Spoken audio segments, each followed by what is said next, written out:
Hey, what's going on? It is Teacher Michael here, and today I want to talk about the elements that go into making a great VIPKid intro video. The introduction video is so important. It's one of the first things that a parent or a student will ever see of you, long before they ever set foot in your classroom. This is your chance really to set yourself apart from the other teachers, to really stand out, and more importantly, to help get yourself some bookings, because that's what it's all about. I think I'm gonna start this video by sharing with you the introduction video that I use, and then after that, I'm gonna break it down chunk by chunk and talk about a few of the ideas that I think could help improve your intro video. So, let's go. My name is Teacher Michael, and I am from Canada. We want to teach you how to speak English. Are you ready? Let's go! Red. Good. Pig. Nice work. 1, 2, 3. Ooh. Wow. All right. And nose. Trophy. Good job. In my classroom, learning English is easy and fun. See you soon. So there you have it, folks. That is my intro video. That's what's on my teacher profile currently. And I'm gonna say this not to brag, not to toot my own horn, but from the get-go, I haven't had any trouble filling up my time slots. Part of my success is due to my introduction video having something that's high quality, high energy.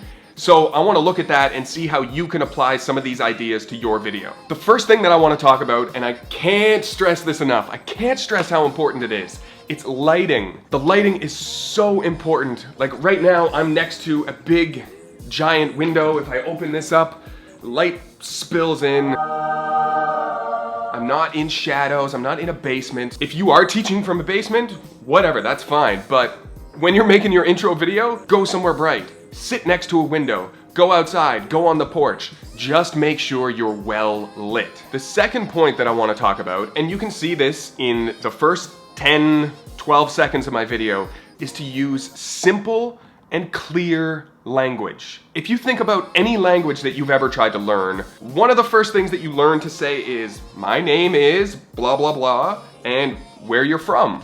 My name is Teacher Michael, and I am from Canada.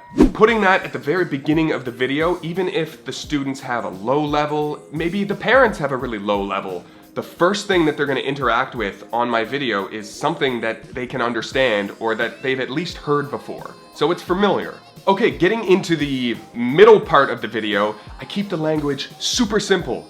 I think the only words that I say are like red, pig, 1, 2, 3. The rest is just visual. The rest is just the energy that I want to put out there. Go!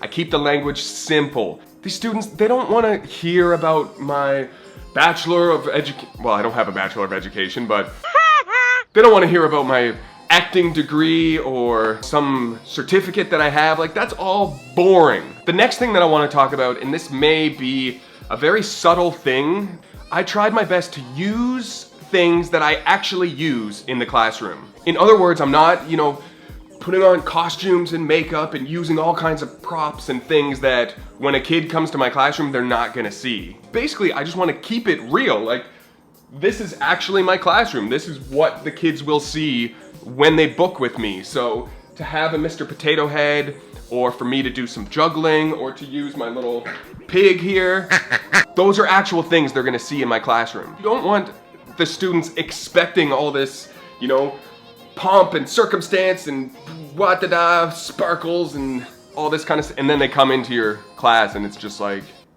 oh, I thought it was gonna be more interesting. Set the right expectations up front. Okay, here's the last point that I want to talk about, and it's perhaps the most important. I should have probably put it a little sooner in this video. But the last thing is to differentiate yourself from other teachers. All of us, no matter where you are, where you come from, we all have something unique to ourselves that we can offer in our classroom. I juggle.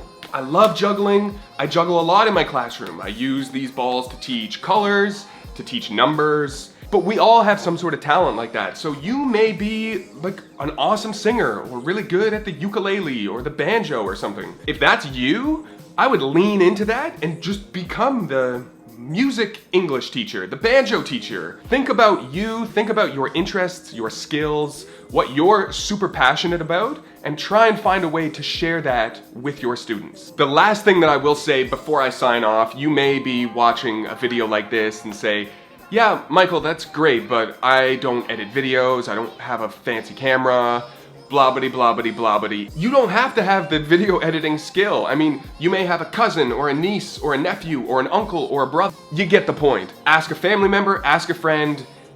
Worst case scenario, hire someone to do it. If that helps increase your booking rate and you end up making more money every month, then in my opinion, it would be a worthwhile investment. Thank you so much for watching. If you want to keep up to date with more videos like this from me, please hit the subscribe button. Ding the little belly down the belly? Ding the belly. Hit the little notification bell so that you get notified every time I upload a video. And until the next time I see you, happy teaching and peace.